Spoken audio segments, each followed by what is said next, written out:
Salut à toutes et à tous, bienvenue dans cet espace consacré à la diaspora algérienne, profil de compétences, parcours d'excellence et de réussite, comme celle de notre invité aujourd'hui, le comédien Zinedine Soilem. Bonjour. Bonjour. Merci d'être avec nous à partir de Paris. Merci d'avoir accepté de faire votre diasporama aujourd'hui. Eh ben, avec grand plaisir, très fier de parler de l'Algérie et d'évoquer l'Algérie, même si je suis né en France. Tout à fait. Alors, vous allez surtout parler de vous aujourd'hui, Zinedine. Vous êtes né en France de parents immigrés algériens. J'ai lu que vous avez été naturalisé français d'ailleurs très tard. Vous nous direz Ah, pourquoi et comment. Parlez-nous un peu du contexte ou de l'environnement dans lequel vous avez grandi en France. alors moi, j'ai grandi dans une petite ville de province dans le Puy-de-Dôme qui s'appelle Thiers, qui est une petite ville qui est près de Clermont-Ferrand. Mon père a immigré en 49 et donc c'est juste tous ces Algériens qu'on est allé chercher pour reconstruire la France après la Deuxième Guerre mondiale. Et la particularité, donc, c'est une petite ville qui est la capitale de la coutellerie française. Donc, il y avait une grosse industrie de coutellerie et ils avaient besoin de manœuvres. Et il se trouve que, euh, comme parfois l'immigration, pratiquement tous les immigrés algériens de cette petite ville dans laquelle je suis né venaient du même endroit, c'est-à-dire Sétif et alentour. Donc, petite Kabylie autour de Sétif. Moi, ma famille est originaire d'un village qui s'appelle l'Ouamer, près de Amoucha, enfin, dans autour, près de Sétif. Mhm. On était quand même dans un environnement évidemment français parce que c'était la France, mais quand même très algérien quand on était jeune, puisque tous les gens qui étaient là se connaissaient déjà en Algérie. C'est-à-dire que moi, toute ma famille proche était pratiquement tout à tiers. Oui. Et donc vous étiez, c'était toute la communauté, par exemple, du village de votre père. On sait, on connaît les phénomènes des villages qui se Voilà, cooptent. Donc c'était ça. exactement ça, le village, les cousins, c'est-à-dire que moi quand j'étais petit, j'avais pratiquement tous mes oncles et tantes, et du côté de mon père et du côté de ma mère. Ce qui fait qu'on n'a pas été, on n'était pas une famille qui allait régulièrement en Algérie. Moi, j'y suis allé que, ça va être très bizarre, j'y suis allé que 3 ou 4 fois dans ma vie. Je ne faisais pas partie de ces familles algériennes qui allaient en Algérie Ah oui. euh, tous les ans. Ouais, et Pourquoi? d'ailleurs, ben justement, ça s'explique peut-être par le fait que toute ma famille proche était déjà là et qu'il y avait Ah peut-être oui. moins le besoin Hmm. d'aller retrouver un frère, un oncle proche, puisqu'ils étaient. Enfin bon, on avait quand même toujours beaucoup de familles là-bas, mais la famille très proche était ici, était en France, était même à Thiers, justement. Oui, oui. Alors, j'ai lu que vous avez été naturalisé très tard, vers l'âge de 25, 26 ans, Non, euh, 20 c'est- 23 ans, 28. 28 ans, 28 ans, voilà. Alors, comment ça se fait? Alors, aujourd'hui, on n'entend plus ça, c'est-à-dire que les enfants qui naissent ici de parents immigrés sont pratiquement automatiquement français. C'était pas les mêmes lois ou c'était un choix? Ici, enfin, je sais pas. Non, non, non. Déjà, c'était pas les mêmes lois. Mais moi, quand j'étais plus jeune, je voulais rester algérien. Moi, j'ai été élevé dans ce qu'on appelle le mythe du retour. Donc, quand on était petit, on nous disait on travaille bien à l'école et après, on retourne chez nous. Tu seras instituteur, tu seras docteur. Enfin, tout un tas de choses Pas auxquelles. comédien, pas comédien, Non, non. tout petit, je pensais pas à ça. Et puis, personne pensait à ça pour moi. Non, non, ce qui fait Ouais. que à l'âge de 18 ans, étant né en France, il aurait suffi que j'aille au commissariat de la ville de Thiers et que je dise je veux être français et ça aurait été fait, mais il n'en était pas question. Donc à partir de l'âge de 16 ans, j'ai eu une carte de résidence que j'ai gardée jusqu'à 28 ans et après, après pour en voyager, c'était un petit peu compliqué. Donc j'ai pris la nationalité française, mais tout en conservant la nationalité algérienne, évidemment. Donc, ce qui explique que j'ai fait ça assez tard. Très bien. Alors, vous avez, d'ailleurs, on reviendra tout à l'heure un peu à l'histoire de votre famille parce que j'ai eu la chance de voir le documentaire qu'a réalisé votre fille, Lina Soalem, sur sa partie algérienne, leur Algérie. donc où elle est allée interroger vos parents, ses grands-parents, surtout ce phénomène d'immigration, le mythe du retour. Et c'est un documentaire très intéressant dont on reviendra tout à l'heure, auquel on reviendra tout à l'heure, et à signaler qu'elle a fait également, puisque sa maman est palestinienne, donc l'actrice Liam Abbès, donc Lina est allée également interroger la famille de sa maman, Ouais, Tibériade. deuxième film qui est d'ailleurs en ce moment toujours à l'affiche à Paris et en France, qui s'appelle Bye Bye Tibériade, Voilà, qui est tout. voilà. Très bien. Alors, beaucoup ne le savent peut-être pas, mais vous avez commencé votre parcours artistique en tant que mime de rue, Zindine. Qu'est-ce qui vous a intéressé dans cette discipline? Vraiment Euh, une discipline, hein? j'ai toujours été assez physique. J'étais ce qu'on appelle depuis toujours. Bon, j'ai eu une scolarité tout à fait normale, très simple, enfin normale. Oui, je suis allé jusqu'au bac et après je me suis inscrit en fac de lettres à Clermont-Ferrand. Et tout au long de mes années scolaires, j'étais toujours un peu le rigolo, le clown de la classe, le clown du centre aéré, le clown de la colonie de France. Et quand je suis arrivé à Clermont-Ferrand, j'étais ce que j'avais toujours été tout au long de ma vie, un amuseur, et des personnes un peu plus âgées, quand je me suis retrouvé en milieu étudiant, m'ont dit: Ah, t'es rigolo, t'as de l'imagination, t'as jamais pensé à faire du théâtre.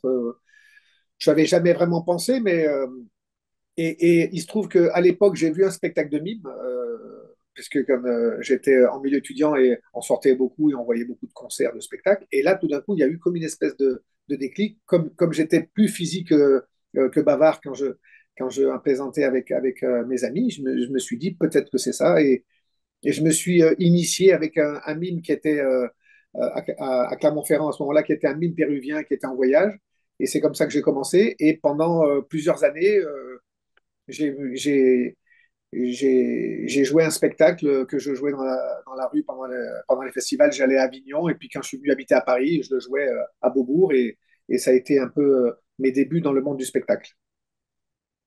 Vous dites que ce qui vous intéressait dans cette discipline, c'est l'aspect physique, le fait qu'on ne parle pas. Et je ne peux m'empêcher de repenser au documentaire de votre fille, où justement, parler de votre père qui était très Oui, silencieux. Et il avait un non-verbal. Aujourd'hui, en communication, on oui, mais parle je de sais bien. non-verbal. Ouais, on pourrait faire ce raccourci, mais Non, c'est pas ça. si tous les enfants algériens de pères silencieux devenaient mimes, tous les Algériens seraient mimes.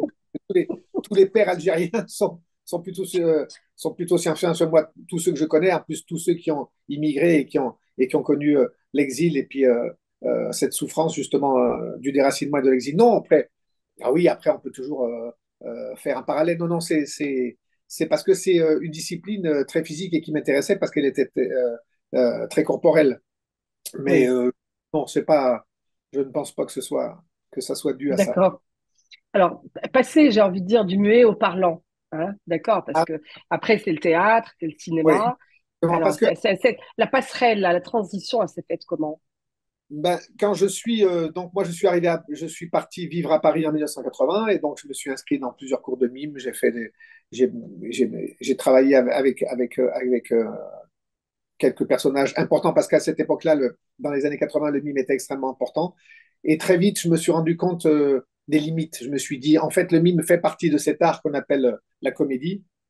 Et j'ai voulu ouvrir tout ça et ne pas me cantonner et me scléroser dans cette, Oui. euh, dans cette situation. Donc, je me suis inscrit dans un cours de théâtre comme il y en avait beaucoup à l'époque à Paris.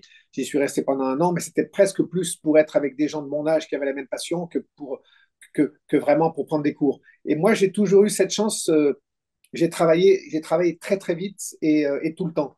Donc, juste en sortant de ce cours de mime, j'ai appris que Patrice Chéreau montait les paravents de Jean Genet.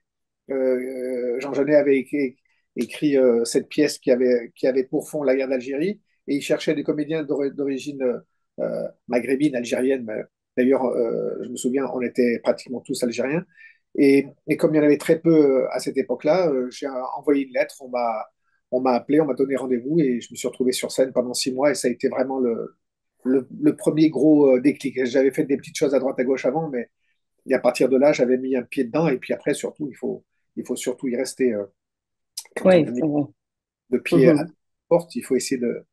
euh, et j'ai eu la chance de pouvoir d'enchaîner, de travailler. Et puis après, bon, si je commence à raconter mon parcours, ça va durer très très longtemps, mais on peut parler des choses essentielles. Après, je suis rentré au Théâtre du Soleil dans la compagnie d'Ariane Mouchkine suite à deux ou trois stages que j'ai faits. Une compagnie dans laquelle je suis resté pendant 6 ans et demi.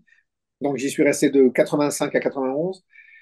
Et après, toujours la chance, pendant que j'étais encore au Théâtre du Soleil, j'ai une amie qui est script et qui m'appelle un jour et qui me dit est-ce que tu veux bien venir faire de la figuration sur un court-métrage? Je suis avec un jeune cinéaste très talentueux. Et j'y suis allé évidemment. Et ce jeune cinéaste c'était Cédric Lapiche. Nous étions en 89 et depuis nous sommes Vous amis. avez Ça fait beaucoup tourné. Oui, oui, et j'ai tourné dans absolument tous ses films. Donc, oui. et en ce moment, je suis en train de tourner dans son dernier film, d'où la barbe, histoire de changer de tête. Oui, voilà, c'est ce que j'allais dire justement. Vous avez tourné avec beaucoup, beaucoup de cinéastes. Cédric Clapiche, pas mal. Costa Gavras, Claude Lelouch, Danny Boone, Yamina Benguigui, Nadir Morknecht. Combien de films au total? Euh, J'ai vu la liste est très, très longue, hein. Moi, je Entre ne compte court pas. et long métrage. Oui, non, beaucoup, parce que des fois, quand je suis interviewé, il y a des gens qui ont pris la peine de compter. On me dit, vous avez fait plus de 100. Enfin, je sais plus. Beaucoup, beaucoup. Mais bon, ça fait longtemps que je suis là aussi. Alors, pour, pour revenir à votre filmographie et au rôle que vous avez occupé, vous l'avez dit tout à l'heure, on cherchait une personne d'origine maghrébine et souvent vous avez campé ce rôle. Comment vous l'avez pris et comment vous le prenez encore aujourd'hui? Alors, Plutôt je vais bien, plutôt mal, sans opinion? Comment vous ouais. prenez Non, ce... c'est-à-dire que souvent, j'ai commencé ce rôle. C'est-à-dire, moi, j'ai eu la chance justement de faire du mime et après d'être au théâtre pendant une longue période. Et comme j'avais aussi le mime, j'ai pu refuser pas mal de choses qui ne me plaisaient pas. Donc, moi, je considère que je ne suis jamais tombé dans le panneau de ce qu'on appelait à l'époque, et qu'on peut toujours un petit peu moins aujourd'hui, de l'arabe de service ou de l'algérien de service. J'ai eu cette chance parce que je me suis toujours débrouillé financièrement en ne faisant pas autre chose, que j'ai toujours travaillé dans le domaine artistique. Et, euh, je n'ai pas su je n'ai pas été obligé de travailler pour payer mes factures. Quand j'ai travaillé, c'est parce que le projet me plaisait et j'ai un petit peu échappé à tout ça. C'est pour ça que je ne jette pas la pierre à ceux qui ont été obligés parce que voilà, il y a des circonstances qui font que de temps en temps, on doit accepter peut-être des choses qui ne nous plaisent pas, mais moi, j'ai eu la chance d'échapper à tout ça. Donc, quand j'étais au Théâtre du Soleil, les origines ne comptaient pas parce qu'au théâtre, on ne s'en préoccupe pas. Et donc, je peux pas vraiment parler de ça parce que je vous défie de trouver dans ma filmographie quelque chose que j'aurais fait, que je n'aurais fait que pour l'argent et dont j'aurais honte. Donc, j'ai Mhm. cette chance. Oui. Alors, toujours par rapport à votre carrière, est-ce qu'on peut dire que vous avez été le premier acteur vraiment qui a réussi et qui existe depuis longtemps, d'origine, enfin, franco-algérienne? Alors, je ne sais pas si j'ai été le premier, mais je pense que je suis un des premiers. Oui. J'irais pas dire le premier parce que je sais Il y avait qui aussi avec vous, qui avait démarré peut-être en même temps? Ben non, il y en a J'ai pas de nom. Après, c'est parce que je suis un petit peu plus vieux que dans les Ouais. gens de mon âge. Après il y a d'autres gens qui ont démarré en même temps, mais qui n'ont pas eu la chance de pouvoir continuer sur une longue période comme ça. Mais je me souviens que sur les paravents de Jean Genet, on était plusieurs. Je me souviens plus de tous les noms, mais parce que c'était il y a 42 ans pratiquement. Mais il y avait Mostefa Stiti, il y avait Mostefa Zergin, il y avait Rabah Loussif, il y avait Miloud Ketib qui est toujours là, Miloud Ketib qui est un très bon acteur, mais après qui n'a pas Mhm. eu, ils n'ont pas eu cette continuité dans le cinéma que j'ai pu avoir dans le cinéma français, puisque moi je suis toujours, toujours ici et j'ai eu la chance d'avoir des rôles assez variés. J'ai eu la chance d'être dans beaucoup de comédies populaires à grand succès, dans des films d'auteur. Enfin, c'est assez ma filmographie et mon travail théâtral sont assez diversifié. Donc, ce qui fait que on me classe pas vraiment dans une catégorie. On sait que je peux naviguer dans différents univers. Actuellement, justement, dans le film dans lequel vous tournez de Cédric Clapiche, vous êtes encore en plein tournage, quel rôle vous Alors, campez? je suis professeur de français. Voilà. Voilà, ce film. Je m'appelle Abdelkrim Belkacem et je suis professeur de français en banlieue parisienne. Et, euh, et voilà, c'est un très très joli scénario où quatre cousins qui ne se connaissent pas et qu'on a contacté parce que il y a une histoire d'héritage, refont un peu le parcours de leur ancêtre commune et c'est un très, très, très, très beau scénario, très, très poétique. J'en dis pas plus, mais voilà, Bien c'est. sûr. Hâte de voir le film, en tout cas. Alors, vous avez cité Cédric Clapiche, avec qui vous avez beaucoup tourné. Mis à part Cédric Clapiche, avec quel réalisateur vous avez le plus apprécié de tourner ou de travailler? Ah, il y a beaucoup de personnes que j'ai beaucoup aimées. Bon, moi, j'aime beaucoup Danny Boone parce que j'ai tourné avec lui Oui, dans une théâtre et j'ai participé à ses trois ou quatre premiers films. Et je sais que là, normalement, il y a un projet qui devrait se faire. Il m'a parlé de quelque chose. Il m'a appelé, Danny Boone m'a appelé il y a 2 ou 3 jours pour me souhaiter mon anniversaire et je lui ai demandé où en était son projet. Il m'a dit, je suis en train d'écrire, mais euh, j'ai beaucoup aimé travailler avec Danny Boone. J'ai beaucoup aimé travailler avec Alain Chabat, avec Claude Lelouch. Il y a plusieurs personnes comme ça avec qui j'ai fait plusieurs films. J'ai tourné aussi avec Marie Castille, mention char dans Divertimento et dans Le ciel attendra. Euh, j'ai la chance qu'on me rappelle après qu'on ait travaillé avec moi, donc c'est peut-être un gage de valeur ou de fidélité, mais ça fait extrêmement plaisir quand on refait appel à moi. Et oui, là, c'est ce qu'on remarque, oui. Ouais. et là en ce moment, il y a une nouvelle génération. J'ai fait, depuis 2, 3 ans, j'ai fait 2 ou 3 séries dont 2 fois avec des femmes. Une pour Netflix et une pour Disney. Et là, je suis sur un projet d'un jeune comédien qui s'appelle Anthony Bajon, qui va faire son premier long métrage en début d'année prochaine, et un film dans lequel j'ai un rôle d'entraîneur de foot. Et dans ce film-là, je m'appelle Marc, parce il y a eu pas mal de fois où je me suis appelé Marc, Félix, Jean Ouais. Chrétien. Ouais, ouais, ouais. Bah oui, très bien. Alors, nous allons revenir au film documentaire de votre fille, Lina Soalem, L'heure Algérie, qu'on a évoqué tout à l'heure au début de l'entretien. Quand votre fille est venue vous parler de ce projet, parce que vous êtes dedans aussi, il y a vos images d'archives familiales que vous avez tournées, mais pour la plupart, c'est son tournage à elle, bien entendu. Quand votre fille est venue vous parler de ce projet, comment vous l'avez pris? Alors, au tout début, franchement, je vais vous arrêter, j'ai été un peu réticent parce que je suis assez pudique, enfin pas pudique dans la vie, mais j'aime pas tellement m'étaler sur ma vie privée. Et puis là, elle était venue me voir en disant, je vais faire un film sur Mémé, je vais raconter un peu sa vie, comment elle est venue avec Pépé. Et je lui ai dit, mais tu crois? Est-ce que, voilà. Et vous dis, j'ai eu un petit moment où je vais pas dire ça m'a gêné, mais je me demandais ce qu'elle allait faire. Et Ouais, évidemment, c'est ma fille, je l'aime. Et puis après, je me suis dit, je vais l'aider du mieux que j'ai pu.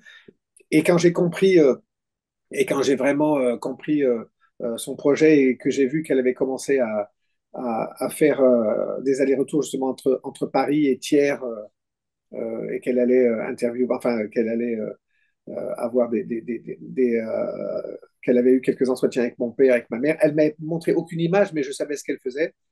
Et chaque fois qu'elle a fait appel à moi et qu'elle m'a dit j'ai besoin d'aller à Thiers avec toi, est-ce qu'on peut y aller en voiture? Je te filmerai pendant que tu conduis, je te poserai des questions et je l'ai accompagnée du mieux que j'ai pu. Je savais qu'elle avait aussi fait quelques images en Algérie, justement dans le village dont nous sommes ouais. originaires. Et, euh, et après, je me suis donné, je l'ai aidé du mieux que j'ai pu. Mhm.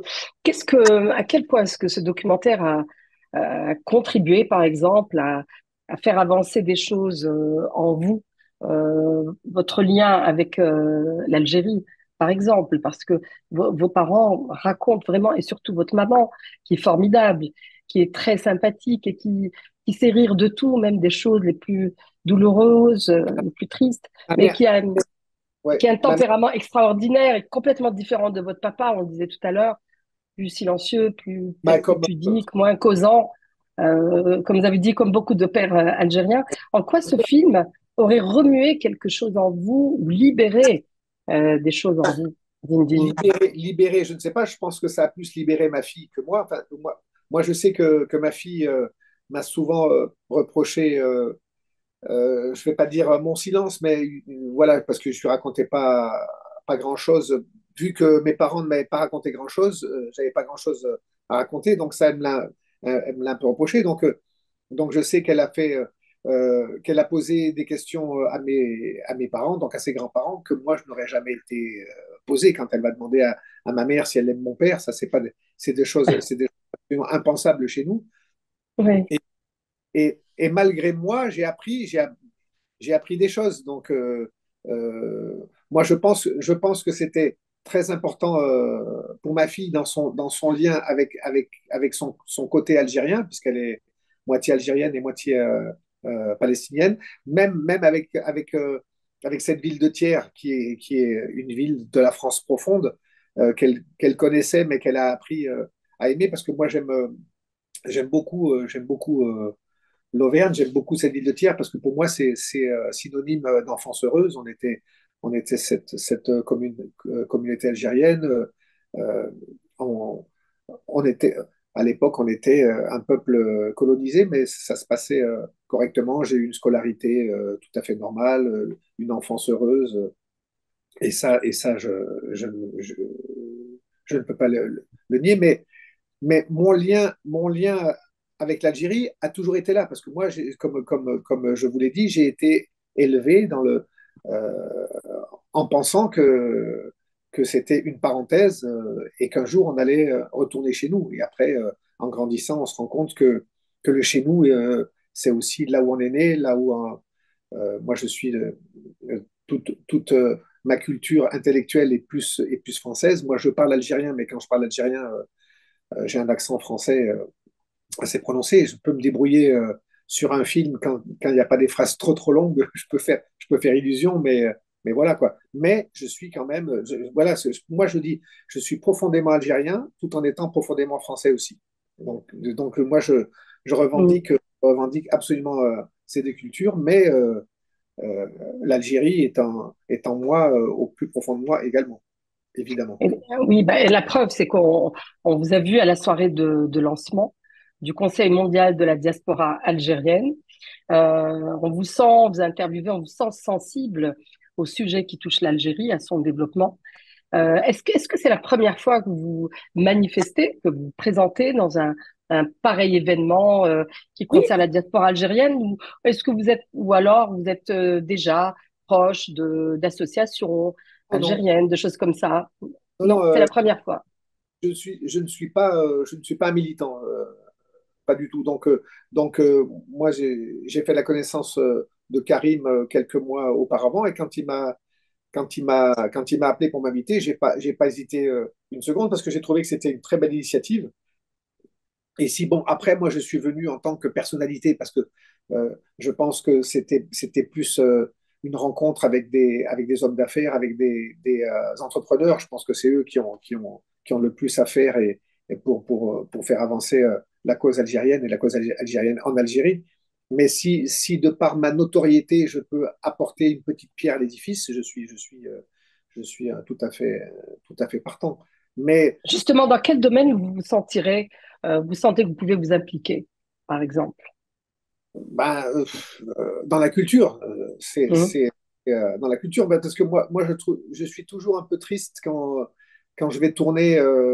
Moi, j'ai fait plusieurs films qui étaient censés se passer en Algérie et et qui se tournaient au Maroc, parce qu'il n'y avait pas les structures nécessaires, les structures de production, les structures techniques pour pouvoir tourner directement en Algérie. Euh, un des derniers films que j'ai fait au Maroc, c'est Citoyen d'honneur de Mohamed Hamidi avec Kad on a tourné ça au Oui. Maroc, Mm. censé se passer en Algérie. Donc, Oui. c'est que c'est souvent le cas. Chaque fois, on va tourner au Maroc ou en Tunisie et c'est pour représenter l'Algérie. Donc là, si ça pouvait faire avancer les choses, ce serait avec grand plaisir. Mais comme je le dis dans le documentaire de ma fille, parce que ma fille me pose la question à un moment, elle me dit, oui, mais papa, toi, tu es né en France, comment tu faisais par rapport à ton identité algérienne, comment tu...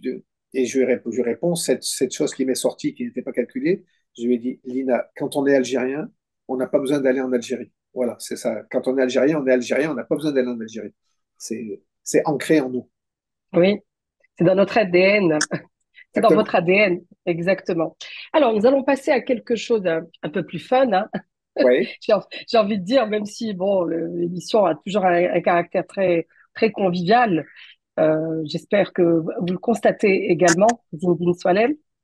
Alors, on va essayer de vous connaître, de connaître vos goûts, par exemple, vos goûts culinaires, musicaux. En cuisine, par exemple, quel est votre plat préféré et est-ce que vous cuisinez? Alors, je vais être très, très classique. Couscous. Le couscous, mais ça, j'ai pas me forcer. Alors, moi, je sais le faire, je le fais moi-même parce que il y a quelques années, j'ai filmé ma mère du début jusqu'à la fin. Donc, je le fais plutôt bien. C'est un couscous sétifien, quoi. Alors, Et c'est comment un couscous étifien? eh ben, dans la marga, il y a du khorchef. En français, c'est Les des cardons. carbs. Des cardons, Ouais. du khorchef, des carottes, left, le basla, j'ai tellement l'habitude de le dire en algérien que j'oublie les mots français. Euh, Bah oui, des, des, des navets, les euh, oignons. des pois chiches, du khorchef, des carottes, voilà. Alors parfois on peut rajouter des choses. Après, avec les épices classiques, voilà, c'est le hanout et tout ça, enfin voilà. Et, et, et la particularité qu'on a nous, c'est que souvent on mélange le chaud et le froid, sucré et salé. C'est-à-dire que quand il y a du raisin, on peut mélanger des grains de raisin Mhm. dans un Mhm. plat très chaud. Et quand c'est l'été et qu'il y a de l'air, de Ah, la pastèque, d'accord, la pastèque. Ouais, d'accord.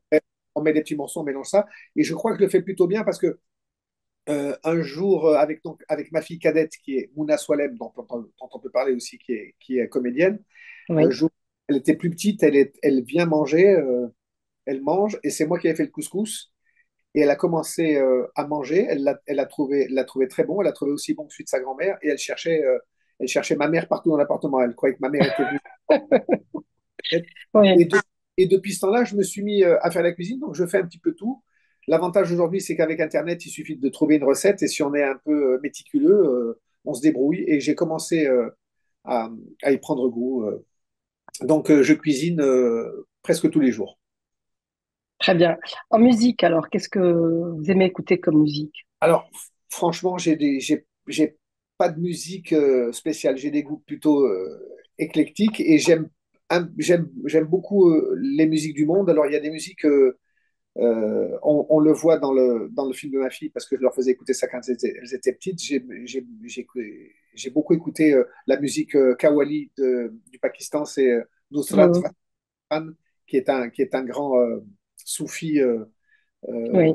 euh, et qui a une voix, pour moi, c'est la plus belle voix du monde. Alors, j'écoute beaucoup de musique du monde, en fait. Mhm. Très bien. En lecture, alors, qu'est-ce que vous aimez lire? Je lis beaucoup et tout le temps. Donc là, en ce moment, je suis en train de lire je sais pas si c'est le dernier livre, mais Le silence des pères de Rachid Benzine, qui est sorti. Mhm. Et je lis beaucoup de littérature. Islamologue. Mhm. Oui, Mhm. je lis beaucoup euh, des romans et de temps en temps, tous les 6 7 romans, je lis un essai politique ou un essai géopolitique. Le dernier que j'ai lu, juste avant le livre de Rachid Benzine, j'ai lu la défaite de l'Occident de Emmanuel Todd. Voilà pour Ouais. espèce de- Oh, oui, oui. Donc, effectivement, éclectique, mais ça reste un peu des questions d'actualité politique, philosophique, etc. Oui, mais Ouais. c'est Mm. plus de littérature et de romans. Voilà, de littérature. Alors, vous avez évoqué votre deuxième fille tout à l'heure, Mouna Soaleh. Alors, vos deux filles, finalement, ont choisi les mêmes, le même univers Voilà. que leurs parents. Donc, vous, comédien, leur maman, Riem Abbès, pareil, comédienne. Alors, c'est venu naturellement. C'est pas toujours aussi systématique, hein, mais là, c'est les deux, hein, quand même. Deux Et- sur deux. mais ce n'est pas systématique du tout. Et je peux vous dire que quand on est comédien et qu'on connaît la difficulté de ce métier, on ne cherche pas à ce que ses enfants deviennent comédiens. Moi, quand elle était petite, je ne pensais pas du tout à ça pour elle. Je me disais, s'il y en a une qui me dit je vais être avocate et l'autre médecin ou l'autre même archéologue ou je ne sais quoi, j'aurais été vraiment content. Mais Lina commence, elle a prouvé qu'elle était. Moi, je suis très, très admiratif de mes deux filles. J'en suis fier, évidemment. Et Mouna est une comédienne extraordinaire. Je l'ai vue dans Ousekine, la série Ousekine sur Disney+. Elle a aussi Mhm, dans le film La Nuit du 12. Là, elle vient de terminer une série pour Canal+, dans laquelle elle a le rôle principal. Et j'en ai vu quelques extraits. Elle est extraordinaire. Elle a une manière de travailler vraiment très professionnelle et elle a un vrai talent. Elle a une présence animale. Elle est vraiment c'est une très très bonne comédienne. Et je ne dis pas ça parce que c'est ma fille, parce que quand on est comédien, on n'est pas naïf non plus et on n'est pas aveuglé par l'amour qu'on peut avoir pour ses enfants. Elle est, elle est extraordinaire. vous en êtes fiers, ça se voit, et j'espère qu'on aura l'occasion de les recevoir dans Diasporama. Avant-dernière question, Zinedine Soalem, quel est le rôle, quel serait le rôle de votre vie? Quel est le rôle que vous attendez? Franchement, je n'ai jamais attendu vraiment des rôles. Alors moi, je suis ce qu'on appelle un rôle secondaire important. J'ai passé ma vie. Alors j'ai eu quelques rôles principaux. J'en ai eu six ou sept dans des films plutôt d'auteur, dans des films d'auteur. Non, non, moi, je prends du plaisir, je prends du plaisir à travailler tous les rôles. J'ai souvent eu des rôles très sympathiques. J'en parlais l'autre jour avec ma fille Lina qui après deux documentaires, commence à penser à la fiction. Je lui ai dit, si tu fais un film, tu fais travailler ton père, bon, en mari. Elle m'a dit, oui, mais je sais pas. Et je lui ai dit, tu me donnes un rôle de méchant. Voilà, un rôle méchant, c'est toujours agréable à faire. J'ai pas souvent des rôles de méchant. Oui, J'en ai quelques-uns, mais très peu. Donc voilà vous s'il voulez y avait sortir, ouais. Vous voulez sortir de votre zone de confort et des oui, rôles qu'on vous donne. Effectivement, vous êtes toujours très souvent. sympathique et gentil. Moi, j'attends de vous un rôle principal. Voilà, voilà, Ah voilà. ben, Ce qu'on ah, attend, c'est de vous voir vraiment à l'affiche, portant un film oui, mais sur vos épaules. Et je pense que hein, vous le mériterez amplement, Zinedine Soilem. Inch'Allah, Inch'Allah. Inch'Allah, Inch'Allah. Et la toute dernière question de Diasporama, c'est la question actuelle de l'émission. Je ne sais si vous la connaissez. Et je la connais, oui. Ah, donc vous êtes déjà préparé. Voilà, voilà.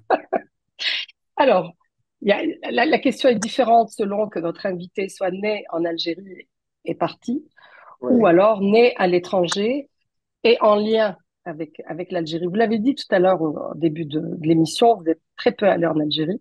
oui. Vous n'êtes pas comme certains de nos invités qui sont allés toutes les vacances, tout l'été, chaque année, etc.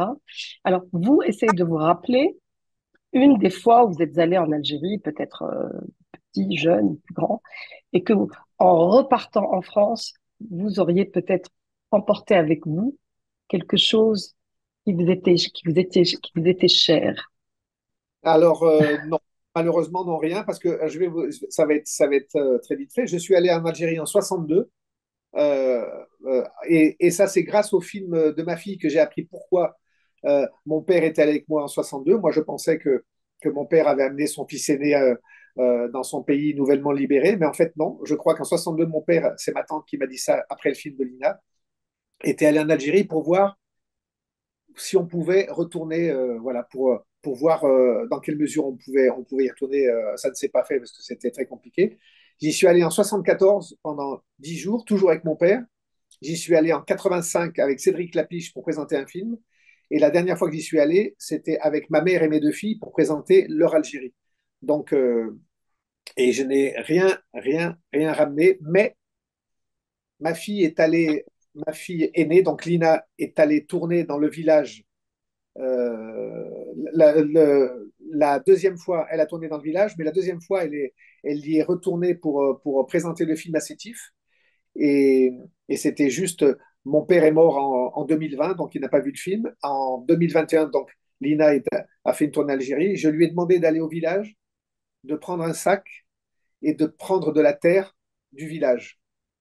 Et la terre est toujours dans un sac parce que ma fille cadette, à ce moment-là, était aux États-Unis, à New York. Elle a fait une école de théâtre pendant 3 ans. Et elle n'était pas là pour l'enterrement de son grand-père. J'ai un sac de terre de Sétif, de Amoucha, de le Roi à côté. Et la prochaine fois que je vais à Thiers avec ma fille cadette, je veux qu'elle verse un peu de terre sur la tombe de son grand-père. Oui. C'est la Ah terre ben voilà. de Leroy Meurthe. Donc, c'est pas moi qui l'ai ramené, mais j'ai demandé à ma fille de m'en ramener un sac. Et si je continue à parler, je peux avoir des larmes. Donc, je vais m'arrêter là parce que quand je pense à ça et à mon père, Oui. je, je suis très ému parce que je pense justement le film de ma fille m'a fait prendre conscience. Bon, j'avais déjà vu un documentaire sur l'immigration, mais m'a fait prendre conscience que tous ces jeunes gens qui sont partis de chez eux à 18 ans, 17, 18, 19, 20, tous les sacrifices qu'ils ont fait pour que nous, on ait cette vie ici, je ne l'oublie pas. Et même ils ont supporté des choses qu'on ne Oui. peut même pas imaginer. Donc, Mhm. j'adore mes filles, mais j'ai énormément de respect pour mes parents et tous les parents qui ont eu cette démarche. Merci en tout cas, Zinedine Soilem, de vous être livré aujourd'hui à Diasporama. Merci d'avoir accepté d'être un des nôtres. Je l'ai dit tout à l'heure, j'espère qu'on aura l'occasion de rencontrer vos filles Ah bon? individuellement, chacune, Lina et Mouna Soilem. Je remercie également nos visio-spectateurs de nous avoir prêté attention. Pour ceux qui voudraient revoir ce programme, c'est sur les plateformes digitales du Soir d'Algérie, le site web, la page Facebook et la chaîne YouTube, bien entendu. Merci encore une fois, Zinedine Soilem. Pour votre invitation, c'était un plaisir. Merci, à très bientôt. Au revoir.